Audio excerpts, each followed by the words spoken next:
In a world of so many communication styles and platforms, I really want to talk about text messaging today. There are so many ways people do now to text message. So there is the old-fashioned way where you actually get to your phone and you have the keyboard and you actually text with the letters of the alphabet. There are ways when you text, when you're driving a car, so you're not texting, you are voice to texting.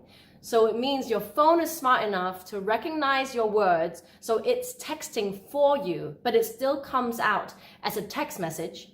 And then there's a third way, which is my favorite way, which is on Facebook Messenger, on normal text messaging, as well as WhatsApp, which is a big platform that I use. There is an actual button where you press the microphone and you're just talking to it, like, hi, blah, blah, this is blah, blah, blah, and it actually comes out as a voicemail. So like the old-fashioned voicemail where you call someone and it goes beep and you say something, right?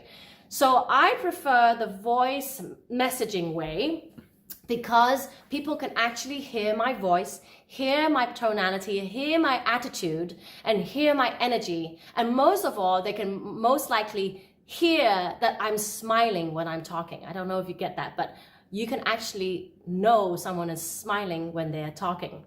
So I learned that a long time ago. So whenever I leave a message, and obviously it has to be a good message, I'm always smiling, and people actually it adds to their day. Now that is an obviously easy way of voice messaging, voice text messaging, whatever you call it.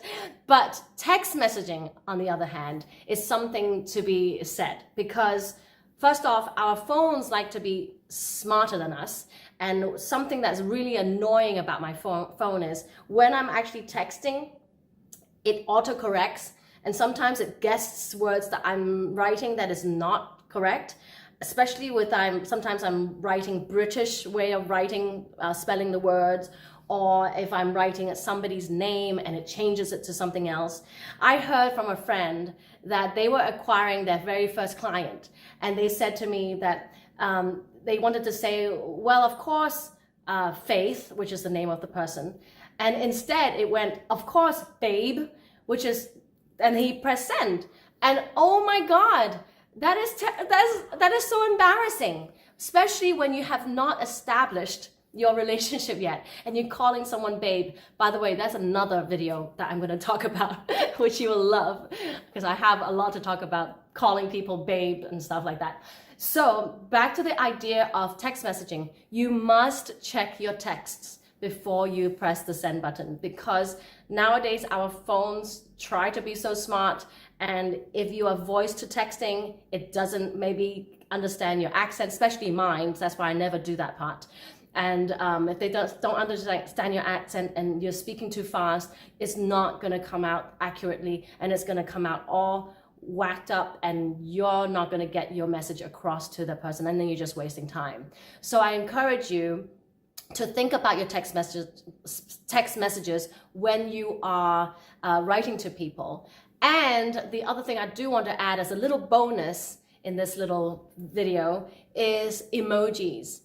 Sometimes it is really nice to add emojis to get another feel to your text messaging, but sometimes people can go overboard with text messaging emojis, and so you have to also watch that. Depending on your audience, always, depending on whom you're talking to, and if that person is on the same wavelength as you're humorous and you're text, and they're getting it, or they're just like, oh my God, this person is annoying and just way overboard. So I encourage you to look at your text messaging, make sure you read them before you send, and make sure you do voice to text if you are driving. And best way, if you are talking to me, is if you do an actual voice message to me. Sometimes those are difficult to listen to if you are in a quiet place and you don't have your headphones.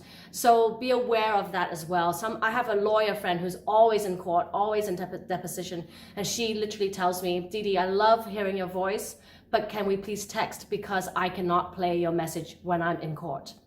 So be aware of all that. I am Didi Wong. I invite you to study the art of articulation.